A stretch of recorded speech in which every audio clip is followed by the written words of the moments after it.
Welcome to Transforming the Toddler Years, a Core 4 parenting podcast for conscious, cycle-breaking parents ready to turn toddler tantrums into teachable moments. Hi, I'm Cara Tyrrell, a lifetime lover of littles, mom to 2 grown and flown girls, and an early childhood educator. Through the show, I teach you my collaborative parenting methodology for nurturing your little human's mind, body, and spirit. Because how you connect and collaborate in the first 5 years is how you raise happy, healthy kids who grow into the best version of themselves and find true success in school and life. But before we dive in, I would love if you could do me a favor. Could you scroll on down, rate the show after you listen, and leave a review, ask a question, suggest a topic. This will help me know how to better serve you, who to bring in. It will also help friends find us, other moms who need to be hearing what we're talking about together. Welcome back, Toddler Tribe.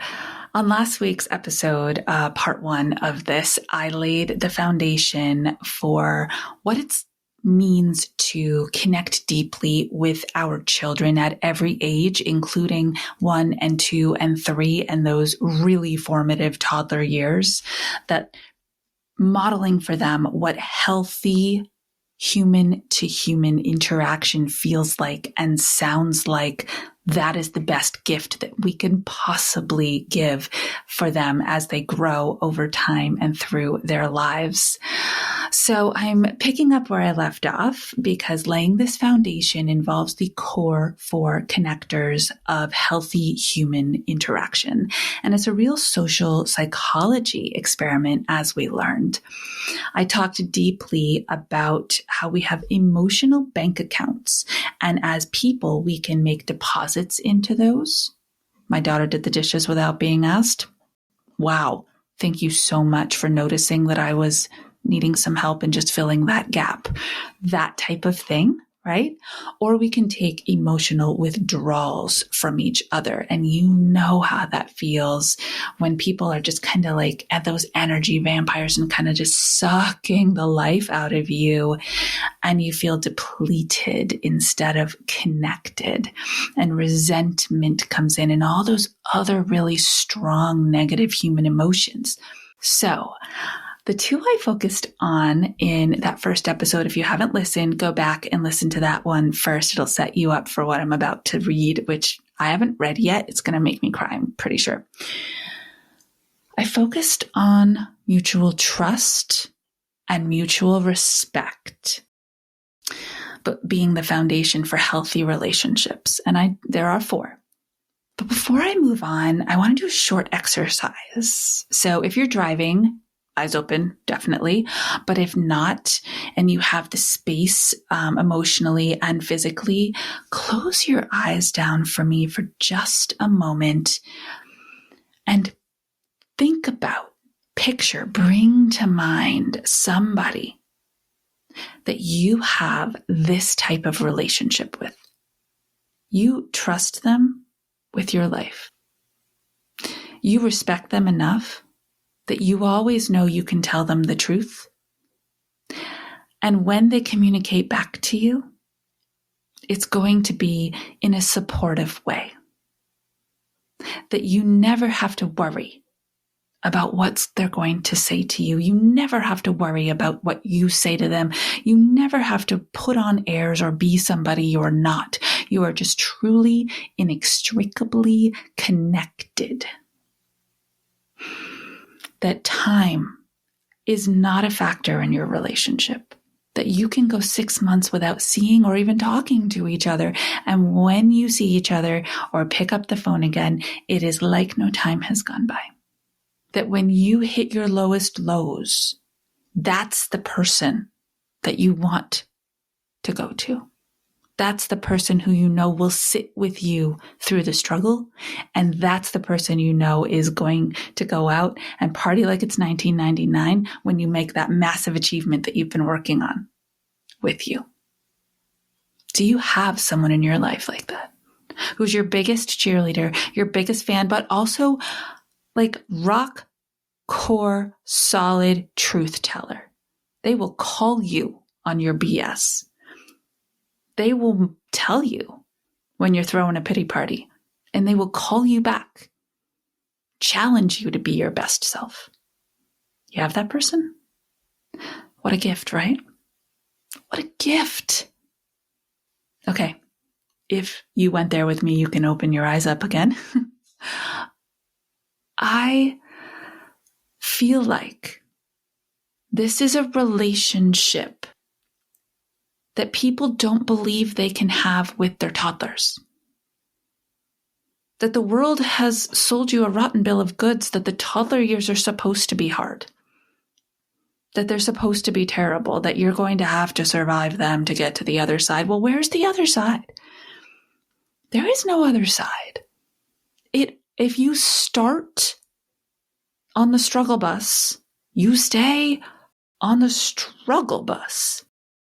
If you start grounded in openness and willingness to build that relationship with your kids, it means you have to understand they don't have the skill sets you do, right? You have to set your expectations properly because they don't have the ability to emotionally regulate. You're modeling that for them. They don't have the ability to add 3 different perspectives to make a best decision, yet you're teaching them how to do that. But you can trust them to learn. You can respect their opinions and values, even as you're helping to shape that value system and set those deep connected morals in place. So the other 2 connectors are total honesty. Age appropriate always, but be honest with your kids. Do not lie to them. Even if the short-term gain seems worth it, don't do it. You need to tell them the truth. That's how they believe that you always will. And it's how they will be willing to tell you their truth. Because they know you're going to hold space for it. So we've talked about mutual respect. We've talked about mutual trust. And we've talked now about wrapping that all up in truth, in honesty. And then how do we just maintain that open communication channel? I say to my kids, I did when they were 2, I do now that they're 22. I always tell you the truth. I'm going to tell you the truth right now. You probably won't like what I'm about to say. You may have a strong feeling about it. You might have a big emotion about it, but I'm always going to tell you the truth. And then you know what? We'll figure it out together. These core 4 connectors are how you win their heart. Because your kids are going to grow up just like mine did, and they're going to go out and they're going to search for someone to share that heart with. So in the first half of this episode, I shared how my youngest daughter has found the person that shares the other half of her heart, and they intend to share their life together forever.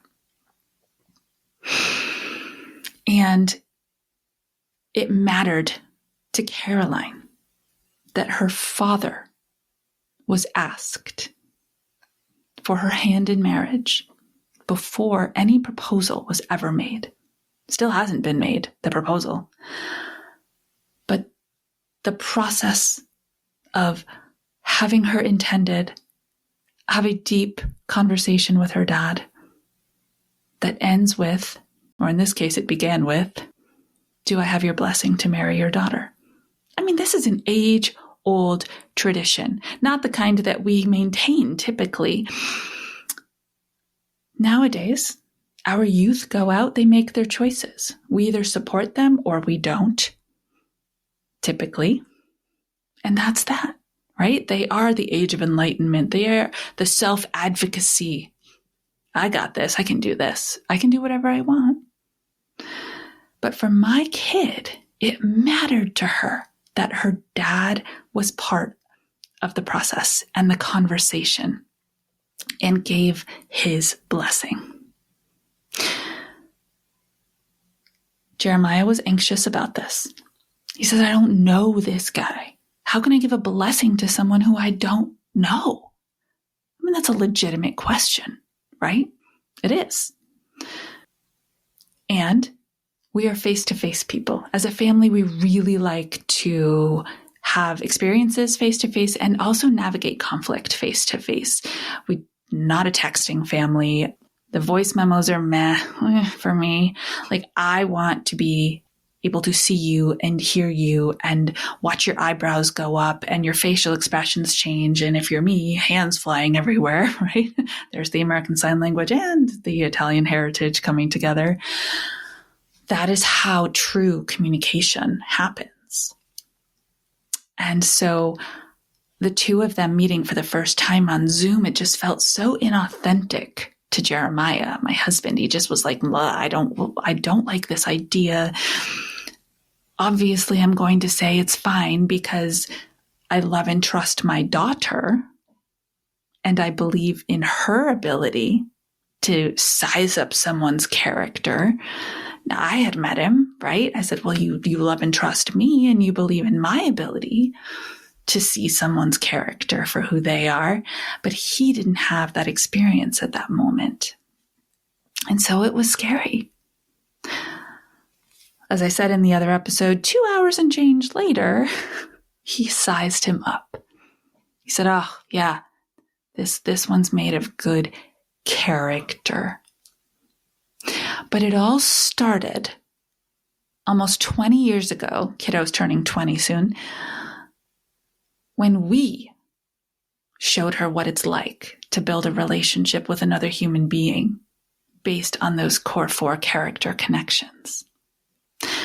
So I'm going to read the letter she wrote to her dad for Christmas.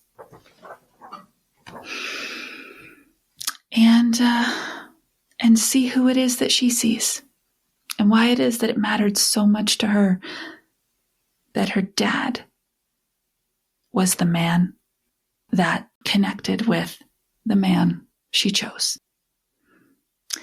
Dear Dad, you have always supported me when sometimes I would brush it off and get annoyed, but thank you so much for doing so.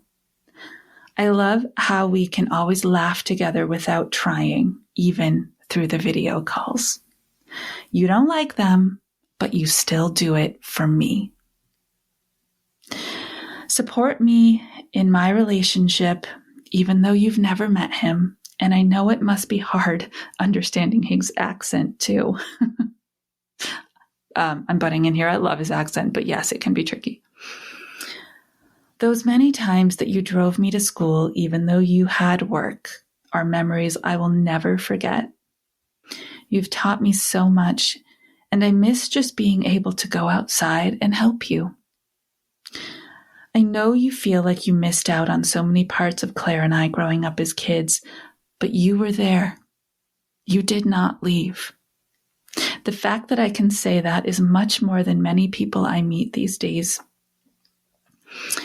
You made a commitment on that wedding day and kept it, which means you were and are always there for us, no matter how far it may be. We may have had a hard time communicating sometimes because we think so alike, but that also made us able to work together very easily. Lately, I've been thinking about my wedding and what it will be like, but also how you will be giving me away to another man to start a new part of this family we have. To me, you will always be the best man, and have truly shown me what a man is supposed to be to a wife, even though it was not always a smooth road. But you have changed over the years for all of us. And I have never forgotten who you think you used to be. I think of how our daddy and daughter dance will be and how neither of us know how to dance. But we will probably just sway back and forth. Your hugs will always be the best, Dad. I love and miss you. And the hardest part about getting married will be having to let go of you as my leader and introduce a new one in my life. I won't bear your last name anymore, but you are always a part of me. You will always be my number one man. Love, Caroline. Yeah, I knew I'd cry. That is connection and character building, and she's right. And being honest, the relationship they had was not always easy. They went through a lot of incarnations of relationships before landing, oddly enough, ironically enough, during the teenage years, in a moment where they truly only had each other. My girls and their dad only had each other. And they had to lean on each other during an emergency period of their lives where it was unclear whether I would be coming home from the hospital. That type of trauma bond, it strips away all the stuff you thought mattered. And it just allows hearts to fall in love with each other all over again.